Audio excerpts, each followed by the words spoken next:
नमस्कार दोस्तों, हमारी आज की कहानी है दहेज। राधिका की शादी अभी अभी हुई थी। शादी का माहौल, मेहमानों की भीड़ और नए नए रिश्तेदारों की खुशी उसके मन में बसी थी। लेकिन जैसे ही नई सुबह आई, उसने अपनी सास की चीखती हुई आवाज़ सुनी, जिसने उसे इस नई जिंदगी के संघर्ष का एहसास दिलाया। सास श्रीमती सुधा देवी अपने कमरे से बाहर आई और सीधे राधिका के कमरे की ओर बढ़ी। सुबह जल्दी उठ जाया करो, हम लोग सुबह 6 बजे चाय पी लेते हैं। तुम्हारी ये बुरी आदतें अब बर्दाश्त नहीं करेंगे। ये तुम्हारी माँ का घर नहीं है कि जब मर्जी हो तब उठो, उन्होंने कठोर स्वर में कहा। राधिका, जिसने अपने माता पिता के घर में प्यार और सम्मान के साथ जिंदगी बिताई थी, उसने कोई जवाब नहीं दिया। उसने बिना कुछ कहे अपने कमरे की ओर रुख किया और अपनी डायरी, पेन और 2 बैग लेकर बाहर आई। उसने धीरे से कहा, सासू माँ, यह वो लिस्ट है जो आप लोगों ने शादी से पहले मेरे घर भिजवाई थी। आप मिलवा ले, कोई चीज की कमी नहीं रही। श्रीमती सुधा देवी लिस्ट ली और पढ़ना शुरू किया। होंडा सिटी गाड़ी, 35,30,000 स्मार्ट टीवी, 42 इंच, 52,000 फ्रिज, 50,000 और वॉशिंग मशीन ऑटोमेटिक, 35,000 मिक्सी और इलेक्ट्रॉनिक सामान, 1,60,000 sofa, dining table, double bed, 1,52,000 नगद और 5,30,000 की ये रसीदें। राधिका ने कहा, आप दोनों ने अपने लड़के की कीमत लगाई और मेरे माँ बाप ने उतने पैसे देकर मेरे लिए एक पति खरीद लिया। अब आप बताइए कि मेरे बारे में कोई डिमांड नहीं की थी कि लड़की कैसी होनी चाहिए और कितने बजे जागना और सोना चाहिए।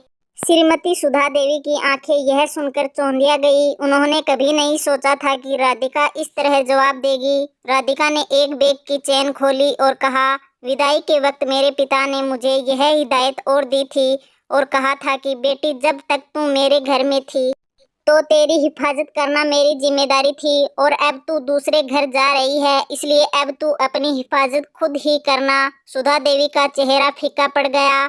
उनके चेहरे पर एक घबराहट साफ दिखाई दे रही थी। उनकी आवाज लड़खड़ाने लगी।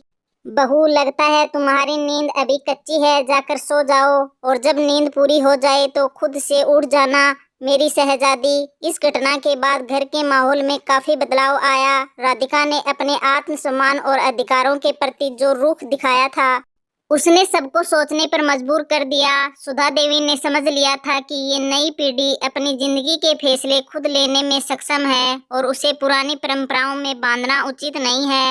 राधिका का आत्मसम्मान और साहस धीरे धीरे पूरे घर में फैसले लेने लगा। उसने घर के हर सदस्य के साथ एक मजबूत रिश्ता बनाने की कोशिश की, जिसमें प्यार और समझदारी की बुनियाद थी। कुछ महीनों बाद सुधा देवी ने राधिका को बुलाया और कहा, राधिका, मैं तुम्हें समझ नहीं पाई। तुमने जो किया वह सही था। हमें तुम्हें और तुम्हारे विचारों को समझना होगा। तुमने इस घर में एक नई दिशा दी है। राधिका ने मुस्कुराते हुए जवाब दिया, माँ, मैं सिर्फ ये चाहती थी कि हमें एक दूसरे का सम्मान करना चाहिए और एक दूसरे को समझने की कोशिश करनी चाहिए। सुधा देवी ने उसे गले लगा लिया। यह एक नई शुरुआत थी, एक नए रिश्ते की, जिसमें प्यार, सम्मान और समझदारी की बुनियाद थी। राधिका और सुधा देवी के इस नए रिश्ते ने पूरे परिवार पर गहरा प्रभाव डाला। दोस्तों, आत्मसम्मान और साहस से ही हम अपने अधिकारों की रक्षा कर सकते हैं। तो दोस्तों, हमारी आज की कहानी कैसी लगी? अगर कहानी पसंद आई है तो लाइक, कमेंट, शेयर और चैनल को सब्सक्राइब जरूर कर लीजिएगा।